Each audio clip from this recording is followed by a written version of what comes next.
시청자 여러분 안녕하십니까? 여러분 가정에 하나님의 은혜와 평화가 가득하시기를 바랍니다. 저는 우이감리교회 신경하 목사입니다.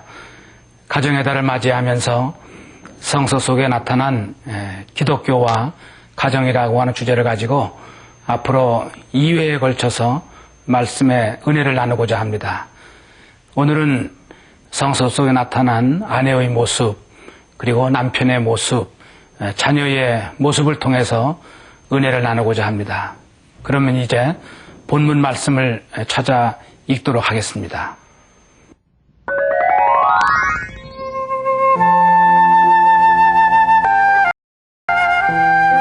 아내들이여 자기 남편에게 복종하기를 주께 하듯하라. 이는 남편이 아내의 머리됨이 그리스도께서 교회의 머리됨과 같음이니 그가 친히 몸의 구주시니라.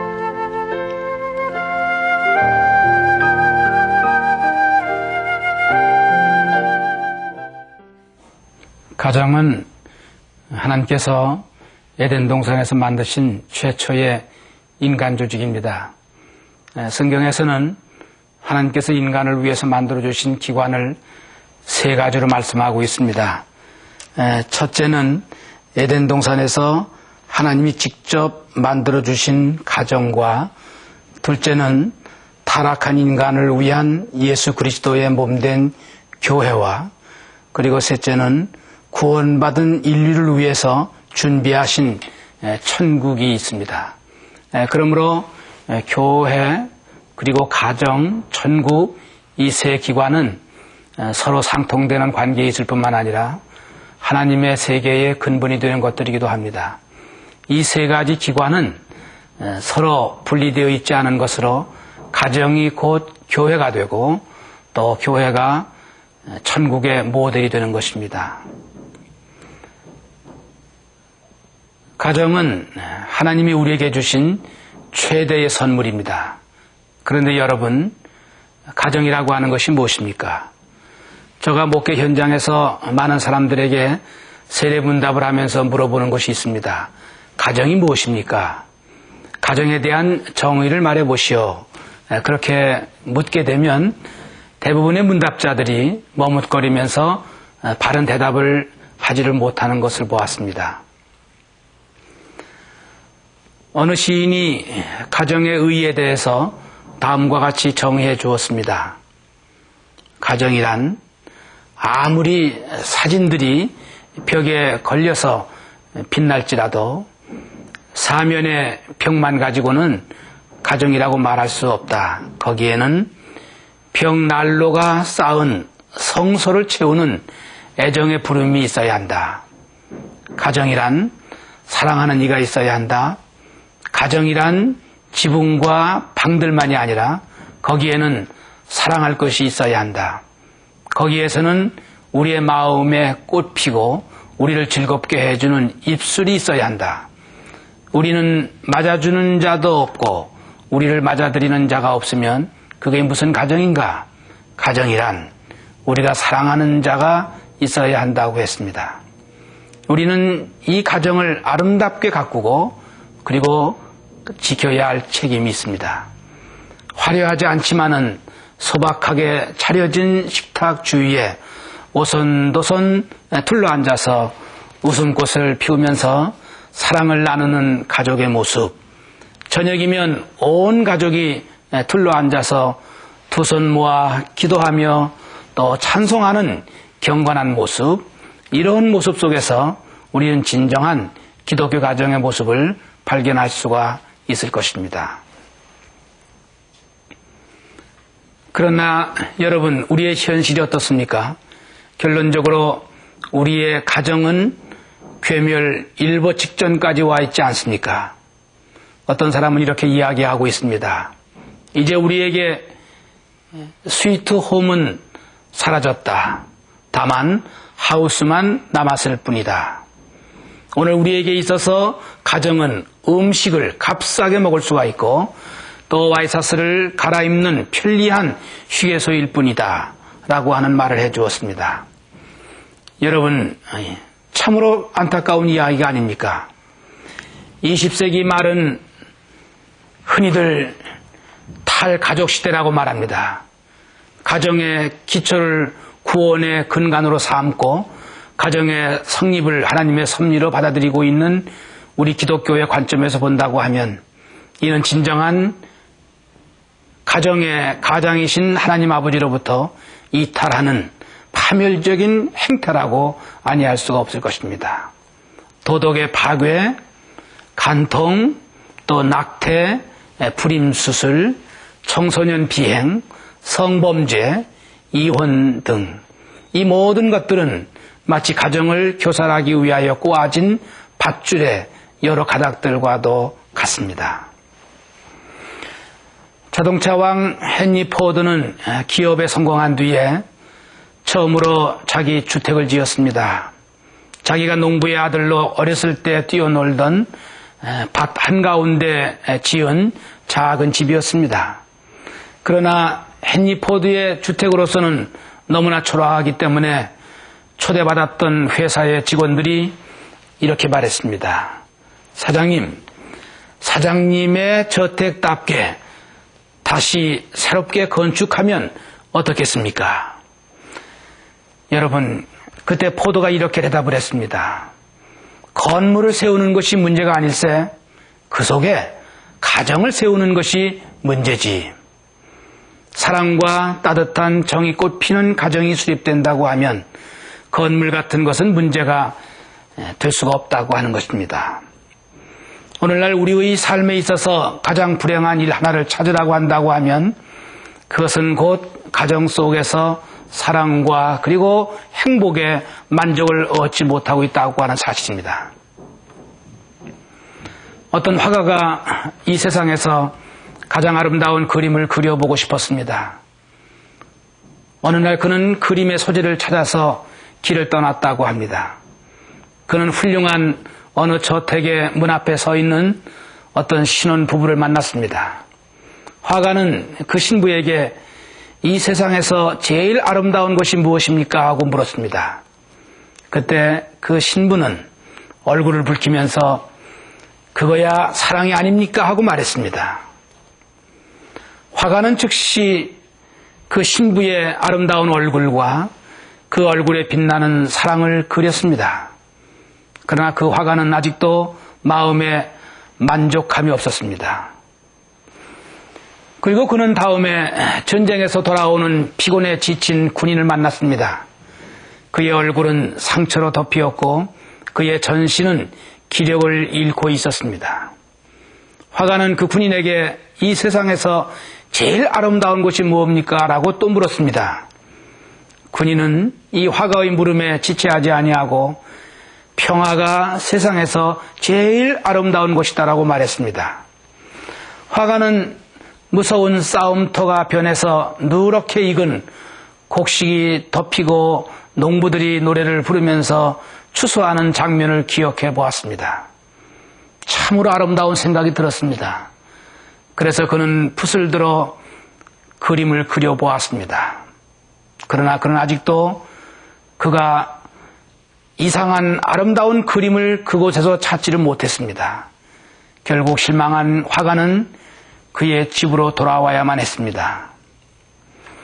그가 집으로 돌아오는 길에 그의 자녀들이 아버지를 보고 달려와서 두 팔로 그의 목을 끌어안고 반겨주었습니다. 그리고 그가 문을 열고 집에 들어설 때 그의 아내가 따뜻한 웃음으로 그를 맞이해 주었습니다. 잠시 후 식탁에 둘러앉아 무사히 돌아온 아빠에게 감사하며 식사 기도를 마친 후에 아내의 얼굴에서 사랑과 신뢰와 평화를 발견하고 세상에서 가장 아름다운 그림이 바로 여기에 있다고 하면서 가장 아름다운 그림을 그리고 그것을 가정이라고 불렀다고 하는 것입니다. 그러므로 우리는 이 가정에서 사랑과 그리고 평화가 어우러진 행복을 만들어야 하겠습니다. 하나님께서 가정을 만드실 때는 인간으로 하여금 가정을 통해서 생육하고 번성하며 땅에 충만하도록 해서 하나님의 거룩하신 창조의 섭리를 이룰 수 있도록 하기 위해서였습니다. 그러나 오늘의 많은 사람들의 현실적인 형편을 돌아볼 때 상당수의 사람들이 가정의 갖가지 문제로 고민하고 있음을 알 수가 있습니다. 즉 불행하게도 우리 주변에도 마땅히 행복해야 할 가정이 행복을 잃어버리고 있다고 하는 사실입니다. 마땅히 서로 사랑하며 살아가야 할 가정에 사랑이 메말라가고 있습니다. 삶의 따뜻한 보금자리가 되어야 할 가정이 냉랭하고 도무지 평화가 없습니다. 남편과 아내, 부모와 자식의 관계에서 사랑의 관계보다는 원망과 불평, 시기와 냉대의 관계가 되어버린 병든 가정의 모습을 우리 주변에서 얼마든지 볼 수가 있습니다. 이러한 때 가정의 달을 맞이하면서 우리는 성경이 가르쳐주는 행복한 가정의 모습이 어떤가를 찾아보면서 우리들의 가정을 좀 더 아름답게 그리고 좀 더 건강하게 하나님 보시기에 영광스럽고 만족스럽게 그리고 작은 천국처럼 가꾸어 가도록 하십시다. 오늘의 이 모든 혼란에 대항하여 결혼과 가정생활에 합당한 모형을 되찾아야 할 절박한 시기가 아닐 수 없습니다. 모두가 하나님께서 지어주신 가정으로 돌아가야 할 것입니다. 오늘 우리가 봉독한 성경 말씀은 우리들 가정의 존엄성과 신성함을 가르쳐주면서 또한 행복한 가정을 이루어 나가기 위해서 우리 각자가 아버지는 아버지대로, 어머니는 어머니대로, 자식은 자식대로 어떤 위치에서 어떤 책임을 지고 살아야 할 것인가에 대해서 가르쳐주고 있습니다.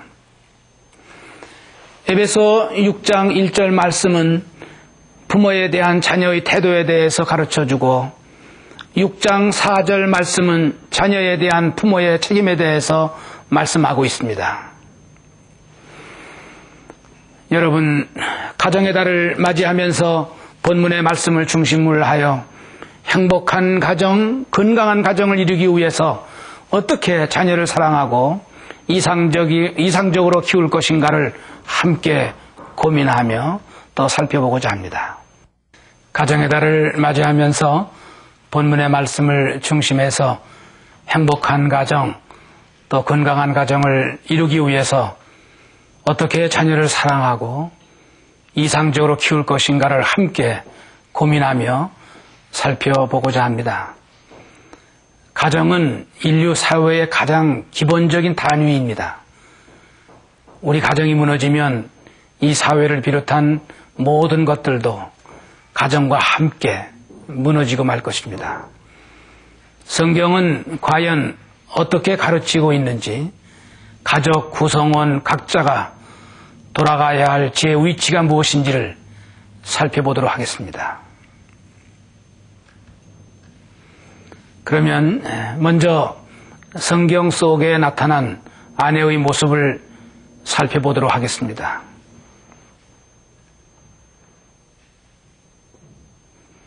사도 바울은 아내들아 남편에게 복종하라. 이는 주 안에서 마땅하니라. 바울은 에베소서에서 남편과 아내의 관계를 상호 복종의 기본 원칙으로 설명하고 있습니다. 여기서 복종하다라고 하는 말은 헬라어로 후포타소인데 이 말은 후포와 타소의 합성어로서 어떤 것 아래 정렬하다고 하는 의미가 있습니다. 그리스도인인 우리는 그리스도 아래 우리를 정렬시켜야 합니다. 주님을 중심으로 한 줄로 늘어서는 것이지 결코 명령하는 자와 복종하는 자가 따로 있는 것이 아닙니다. 사도 바울은 아내들에게 말할 때 굴종이라고 하는 단어를 결코 쓰지 않았습니다. 부부관계는 주종관계가 아니라 훨씬 친밀하고 그리고 인격적이고 생동감 있는 관계입니다. 그런가 하면 사도 베드로는 순복하는 아내를 말하고 있습니다. 즉 베드로전서 3장 1절에 아내된 자들아 이와 같이 자기 남편에게 순복하라고 기록되어 있습니다. 여기에서는 부부관계의 기능을 설명하고 있습니다. 기능 사이의 차이는 창세기 3장 16절 너는 남편을 사모하고 남편은 너를 다스릴 것이라고 말씀하고 있습니다. 아내는 자기 남편의 지도에 복종해야 합니다. 물론 이 복종이라고 하는 말은 종으로서가 아니라 남편에 의해서 부양되고 돌봄을 받으면서 보호를 받는 존재로서 그렇게 해야 함을 말하는 것입니다. 이것은 또한 남편을 존경해야 할 것을 의미하기도 합니다. 아내는 정결한 생활을 해야 할 뿐만 아니라 남편에 대한 존경심 혹은 경외감 또 겸손함을 가져야 할 것입니다. 아내가 남편에 대해서 그렇게 할 때 밖으로 드러나는 행실도 아주 분명해질 것입니다. 또 베드로 사도는 너희 단장은 머리를 꾸미고 금을 차고 아름다운 옷을 입는 외모로 하지 말라고 했습니다. 그러나 우리 사회는 너무 이러한 외형과 외모에 치우쳐 있기 때문에 죄악을 범하게 되는 것입니다. 이런 문제가 결국 부부 사이를 갈라놓고 가정을 파괴하는 경우를 우리는 얼마나 많이 보고 있습니까?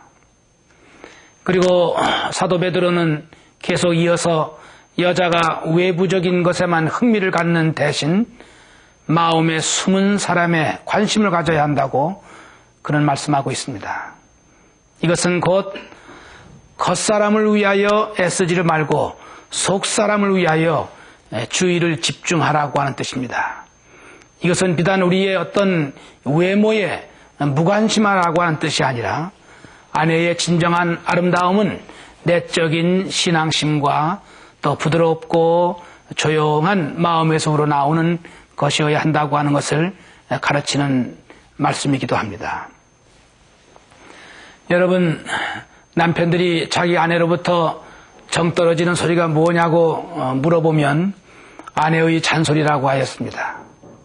아내된 여러분들,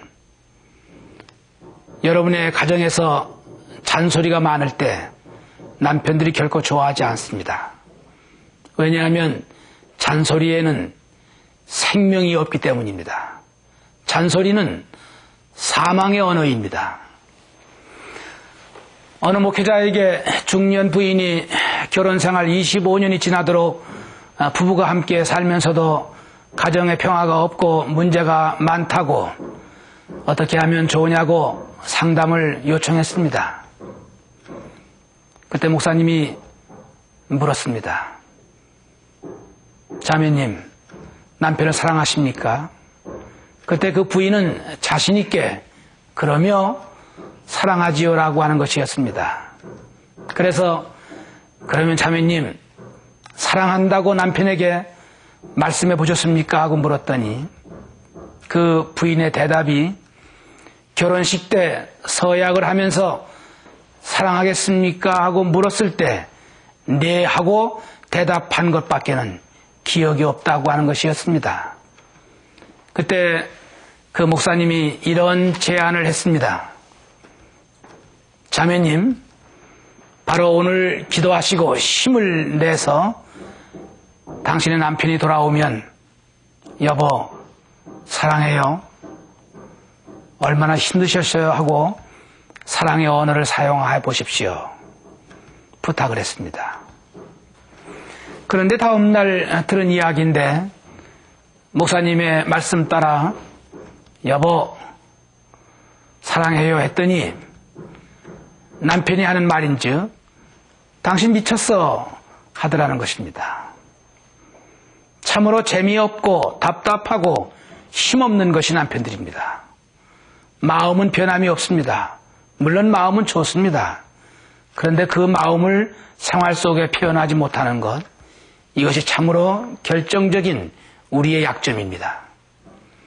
그럼에도 행복한 가정을 만들기 위해서는 남편에게 힘이 되고 격려를 주는 축복의 언어, 생명의 언어를 가정에서 부부간에 교환하면서 건강한 가정을 만들어가야 할 것입니다. 당신 때문에 산다고, 당신 때문에 살맛 난다고, 당신 때문에 행복하다고, 사랑한다고 사랑의 언어를 교환하셔야 합니다. 중년이 되었는데 쑥스럽다고요?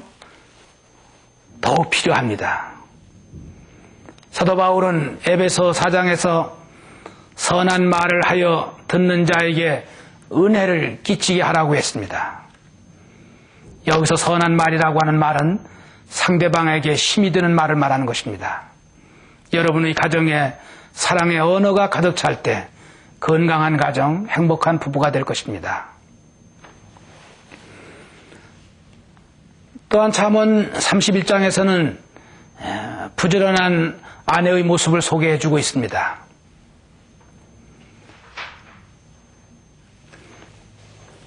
이제 구약에 등장하는 한 부지런한 여자 한 사람을 본문을 통해서 소개하려고 합니다. 이런 여자, 이런 아내의 말로 하나님께서 원하시는 아내의 모습이라면 여러분은 과연 칭찬받는 아내가 될 수 있을 것입니다. 여러분 자신이 한번 점검해 보시기를 바랍니다. 잠언 31장 10절에 그 값은 진주보다 더하니라고 그녀의 가치를 말해주고 있습니다. 또 31장 11절에 보면 그런 자의 남편의 마음은 그를 믿나니 그녀의 신임을 말해주고 있습니다. 또한 12절에 보면 그런 자는 살아있는 동안 그 남편에게 선을 행하고 악을 행치 아니한다고 그녀의 내조를 말해주고 있습니다. 그리고 13절로 14절에 보면 그는 양털과 삼을 구한다고 그녀의 생산성을 말해주고 있습니다. 그리고 15절에 보면 밤이 새기 전에 일어나서 그 집 사람에게 식물을 나누어 준다고 그녀의 희생하는 모습을 소개하고 있습니다. 그리고 16절로 19절에 보면 밭을 간품하여 사면서 그녀의 산업의 왕성을 이야기하고 있습니다. 그리고 17절에 보면 힘으로 허리를 묶으며 그 말을 강하게 한다고 그녀의 열심과 예지력을 소개하고 있습니다. 그리고 20절로 24절까지 보면 그는 간곤한 자에게 손을 편다고 그녀의 봉사의 모습을 소개하고 있습니다.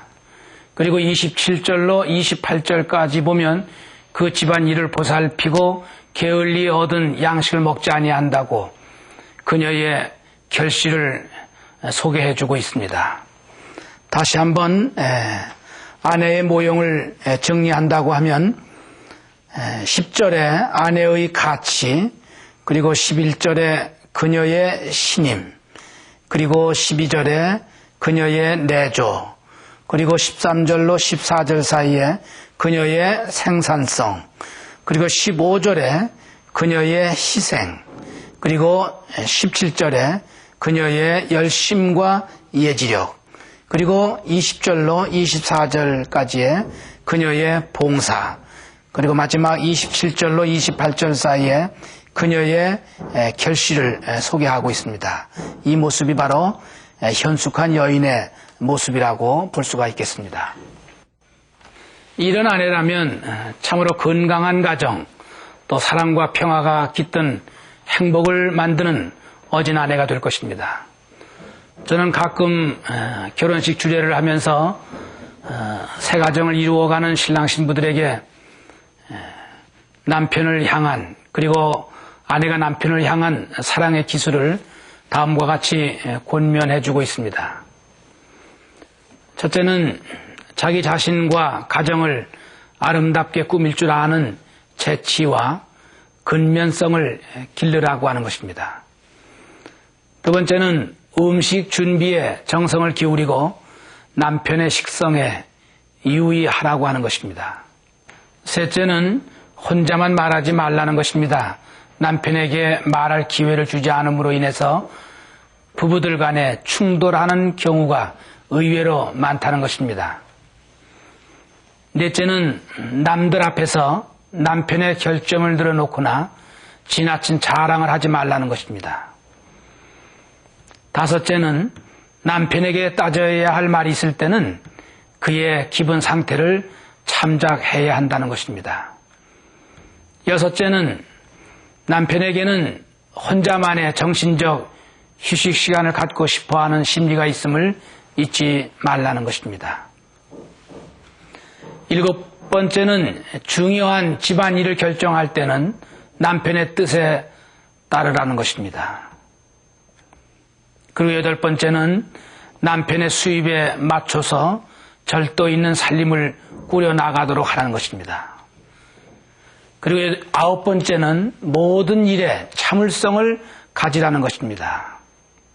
마지막 열 번째, 하루에 2번 이상 남편의 좋은 점을 발견하고 지적해 줌으로 인해서 남편이 기쁨과 긍지를 갖게 하라는 것입니다. 이제 두 번째로 성경 속에 나타난 남편의 모습을 살펴보도록 하겠습니다. 먼저 이 차트를 좀 이용하겠습니다.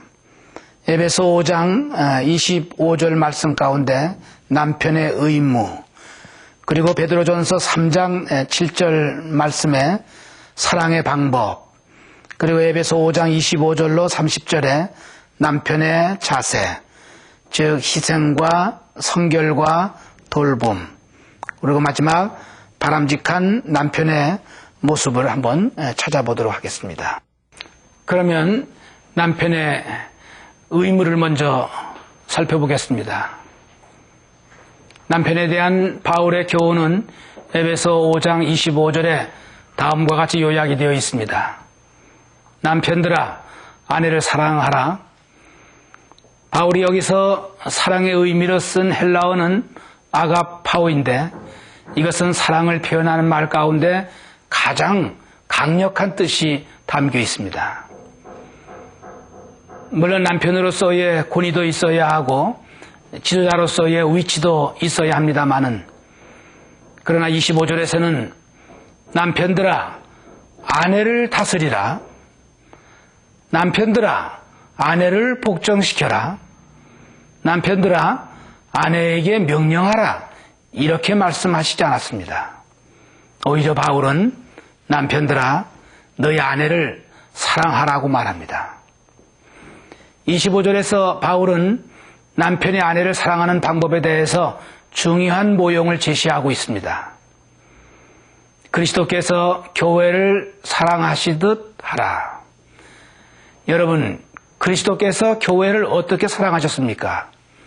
로마서 5장 8절에서는 우리를 위하여 죽으심으로 우리에 대한 자신의 사랑을 확증하셨다고 말합니다. 로마서 8장 39절에서는 그 주님의 사랑은 그 어떤 것도 우리에게서 끊어놓을 수 없다고 하셨습니다. 그러므로 그리스도께서 자기의 교회를 사랑하시듯 아내를 사랑해야 합니다. 그렇다고 하면 남편들이 사랑을 베풀 수 있는 방법은 어떤 것이 있겠습니까?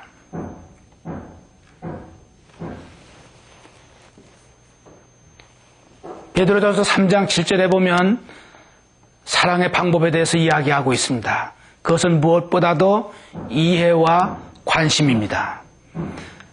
남편들아, 남편된 자들아, 이와 같이 지식을 따라 너희 아내와 동거하라고 말씀하고 있습니다. 좋은 남편이 되는 길은 아내에 대한 깊은 관심과 그리고 이해심을 요구하는 것입니다. 아내들의 일반적인 불평이 무엇입니까? 남편이 나를 결코 이해하지 못합니다. 내 요구에는 무감각합니다. 우리 부부에게는 대화가 없습니다. 내가 무엇을 생각하고 있는지 도무지 알지 못합니다. 알려고도 하지 않고요. 남편은 돈 봉투를 갖다 주는 하숙생일 뿐입니다라고 말합니다. 무관심은 곧 불신의 벽을 쌓게 되는 것입니다. 바울은 이러한 벽을 허물라고 말합니다. 그리고 관심과 이해심을 가지라고 충고하고 있습니다. 부부간에는 항상 서로의 입장을 바꾸어서 생각해주는 마음이 있어야 합니다. 흔히 인간을 가리켜서 이성적 존재라고 합니다. 그러나 이성이라고 하는 것은 항상 감정 뒤에 따라옵니다. 대부분의 사람들은 감정을 먼저 폭발시킨 뒤에 생각하곤 합니다. 그러므로 남편은 항상 아내의 감정을 주의 깊게 살펴줄 줄 알아야 합니다. 인간은 무엇인가를 깊이 생각한 뒤에 감정을 표현하기보다는 감정을 터뜨린 뒤에 흔히들 생각을 합니다. 그러나 감정을 터뜨리고 난 뒤에 그로 인한 사태를 수습하려고 하면 이미 때는 늦습니다. 그 전에 남편은 아내의 감정을 주의 깊게 살펴보고 관심을 가질 수 있어야 할 것입니다. 친할수록 서로 존경하자고 하는 말이 있습니다. 친하다고 해서 무분별하게 말한다거나 또 행동을 한다고 하면 서로의 마음에 쉬 상처를 입게 되고 결국에는 친숙한 관계 자체에 금이 가게 될 것입니다. 흔히 남편들은 자기 아내에 대해서 가장 무뚝뚝할 때가 많습니다. 아내를 함부로 대하고 또 아내에 대해서 함부로 말하고 행동을 합니다. 사도 바울은 그 유명한 고린도전서 13장 사랑장에서 사랑은 오래 참고 사랑은 온유하며 투기하는 자가 되지 아니하며 사랑은 자랑하지 아니하며 교만하지 아니하며라고 말씀하고 있습니다. 그런데 더욱 중요한 것은 그 다음에 나오는 무례히 행치 아니하고라고 하는 말씀입니다.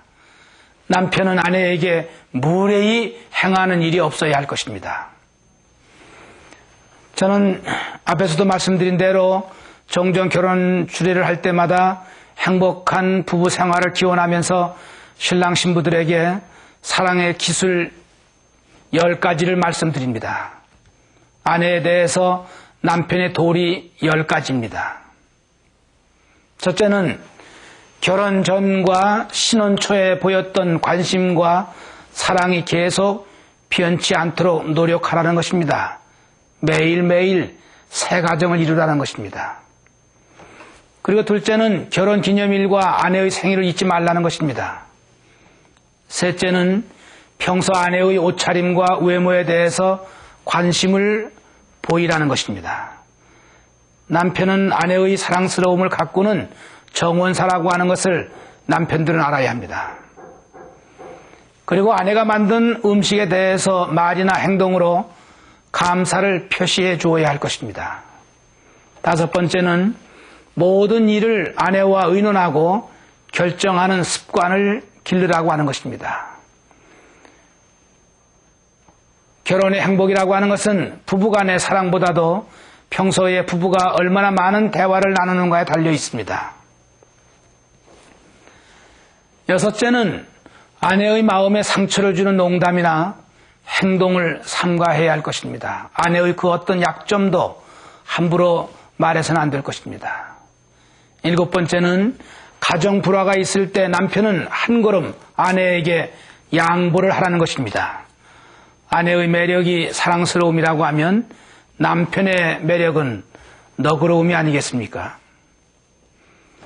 여덟 번째는 가정 경제는 아내에게 이름을 해서 아내가 보람을 갖게 하라는 것입니다. 그리고 아홉 번째는 아내의 개성과 취미를 존중해주고 키워주도록 해야 할 것입니다. 열 번째는 하루에 2번 이상 아내의 좋은 점을 발견해서 즉시 일러줌으로 인해서 아내를 기쁘게 해주라는 것입니다. 이제 세 번째로 남편의 자세를 한번 생각해 보도록 하겠습니다. 첫째는 희생하는 사랑입니다. 주님께서 보여주신 모든 사랑의 첫째 특징은 바로 희생입니다. 주님께서는 우리를 위하여 자신의 몸을 바치셨습니다. 우리는 주님의 이러한 사랑을 받을 만한 아무런 자격이 없는 죄인임에도 불구하고 주님은 우리를 십자가에 죽기까지 사랑하셨습니다. 그러므로 우리가 이러한 주님의 사랑을 받기에는 너무나 과분한 것입니다. 하나님은 그러한 사랑을 받을 만한 사람을 구원하신 것이 아니라 받을 만하지 못한 사람을 구원하십니다. 받을 만한 자격이 있는 사람만 사랑하는 것은 고귀한 사랑이 아니기 때문입니다. 그래서 사도 바울은 남편들에게 자기 아내를 사랑하라고 말할 때 아내들이 사랑할 만하니까 사랑하라고 하지 않습니다. 희생적인 사랑이라고 하는 것은 너는 어떤 때도 받을 자격이 없을지 모르지만 나는 네게 모든 것을 준다고, 당신을 위하여 죽기라도 하겠다라고 말할 수 있는 사랑입니다. 바울은 진실한 사랑은 그런 의미에서 자기의 유익을 구하지 않는다고 말합니다. 아내를 위해서 자신을 죽이고 무조건적으로 희생해 본 적이 얼마나 있습니까? 두 번째의 돌봄은 성결한 사랑입니다. 남편이 아내에게 주는 사랑은 깨끗한 것이어야 합니다.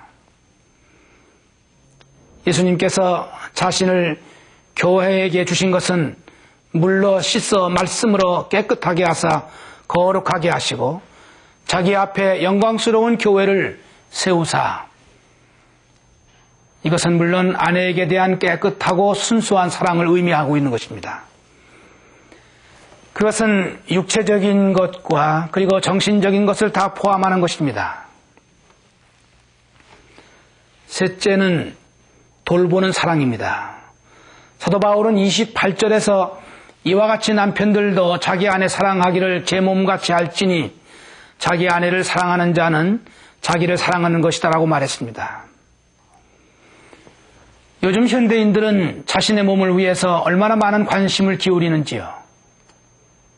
수영을 다니고 헬스클럽을 출입을 하고 각종 운동을 하는 인구가 늘고 있고 좋다는 보약은 다 먹지 않습니까? 건강에 좋지 않다고 하는 음식은 철저히 가리는 사람들이 많아지고 있습니다. 우리는 우리 자신의 몸을 돌보기 위해서 이렇게 많은 돈과 시간을 투자하고 있습니다. 이제 바울은 말하기를 아내 사랑하기를 제 몸 돌보듯 하라고 말씀하시는 것입니다.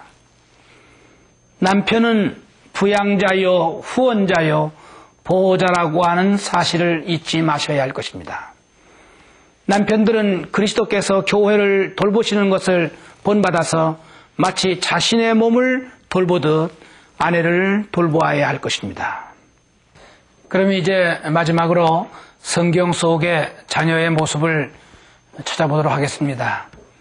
먼저 순종하는 자세입니다.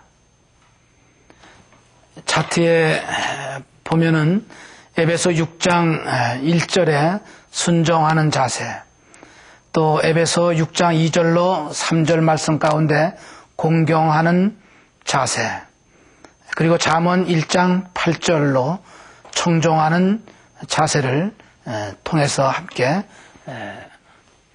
찾아보도록 하겠습니다. 먼저 순종하는 자세입니다.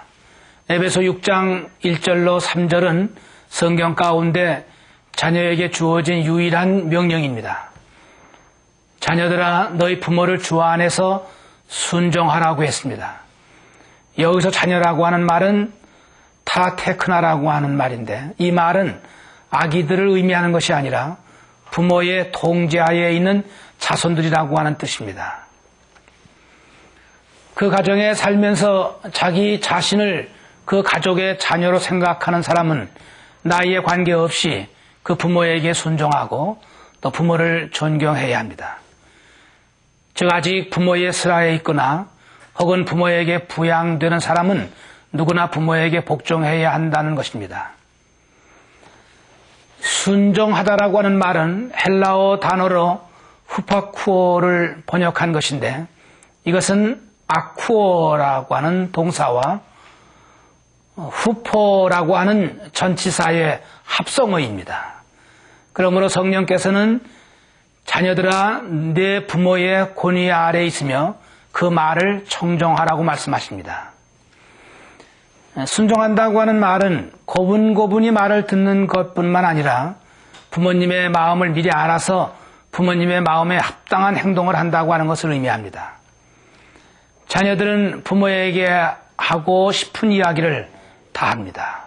생각나는 대로 요구합니다.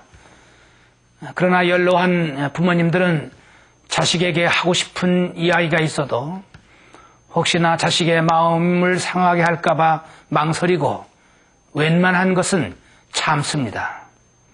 이러한 부모님의 마음을 미리 헤아려 볼 줄 아는 자녀가 바로 부모 공경을 바로 할 수 있는 것입니다.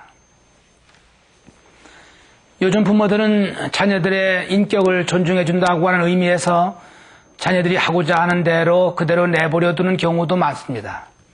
종교와 사상 문제, 도덕과 가치관의 문제, 이성과 교우관계, 심지어는 장래의 진로까지 자녀들에게 다 맡겨놓습니다.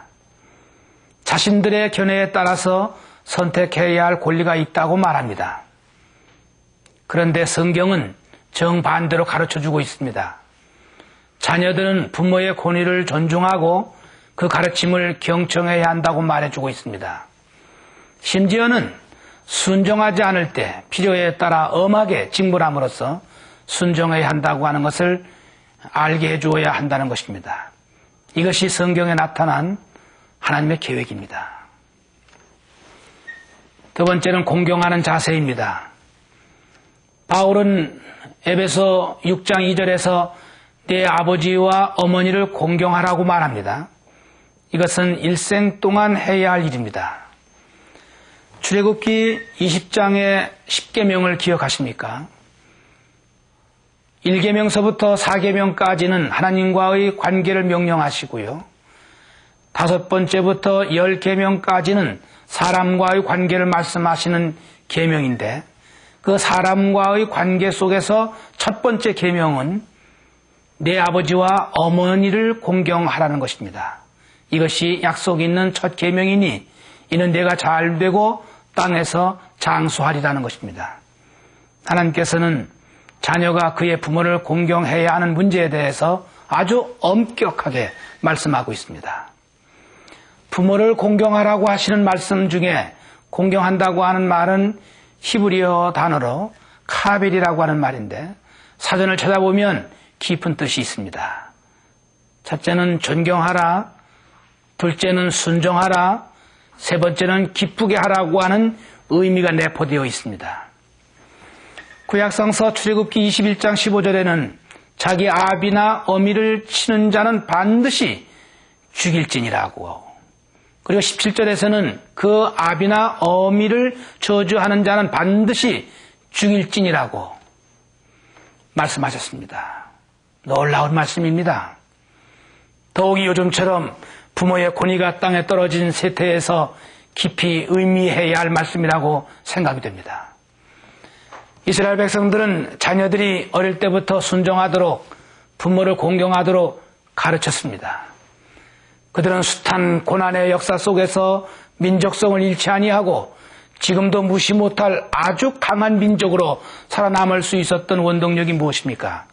그것은 바로 다름 아닌 어릴 때부터 가정에서 부모로부터 받은 신앙교육, 가정교육 덕분이었습니다. 자녀들로 하여금 부모에게 순종하도록 부모를 공경하도록 가르치는 것은 바로 부모인 여러분의 책임입니다. 서양 격언에 부모는 자기 자녀로부터 존경받지 못하면 남으로부터 멸시당한다고 하는 말이 있습니다. 자기 부모를 공경하지 않으면 결국 남들도 부모를 무시합니다. 열왕기상 2장 19절에서 솔로몬 임금은 아침에 일찍 일어나 어머니께 절하고 자신의 옥좌 우편에 모심이라고 했습니다. 왕이 자기 어머니를 극진히 모시니까 다른 신하들이 솔로몬의 어머니를 얼마나 존경했겠습니까? 나를 낳고 나를 키우신 내 부모를 다른 사람들보다 더 높게 존귀하게 공경할 줄 알아야 합니다. 셋째는 청종하는 자세입니다. 잠언 1장 8절에 있는 말씀이 되었습니다. 자녀들은 자녀라고 하는 이유 하나만으로도 부모의 말씀에 귀를 기울여야 할 것입니다. 청종해야 합니다. 부모는 가르치고 자녀는 배워야 합니다. 이것이 바로 하나님의 법칙입니다. 시청자 여러분, 잠언 23장 25절의 말씀을 함께 읽어보십시다. 내 부모를 즐겁게 하며 너 낳은 어미를 기쁘게 하라. 즉 부모를 기쁘게 하라, 즐겁게 하라고 하는 말입니다. 이것이 바로 성경이 말하는 효도입니다. 이는 하나님께서도 마찬가지입니다. 곧 하나님을 기쁘시게 하는 것이 하나님께 영광을 돌리는 것입니다. 하나님을 사랑하는 것입니다. 부모님을 기쁘게 해드리는 것 역시 부모님께 영광을 드리는 것이고 부모님을 사랑하는 것이요 부모님께 효도하는 길이라고 할 수가 있습니다.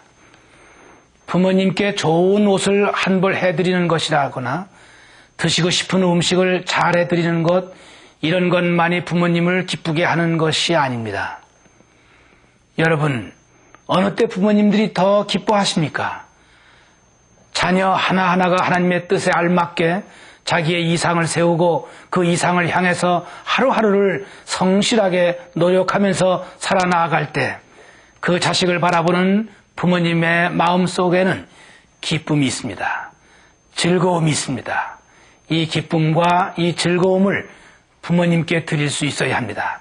이것이 바로 효도하는 것입니다. 시청자 여러분, 감사합니다. 안녕히 계십시오.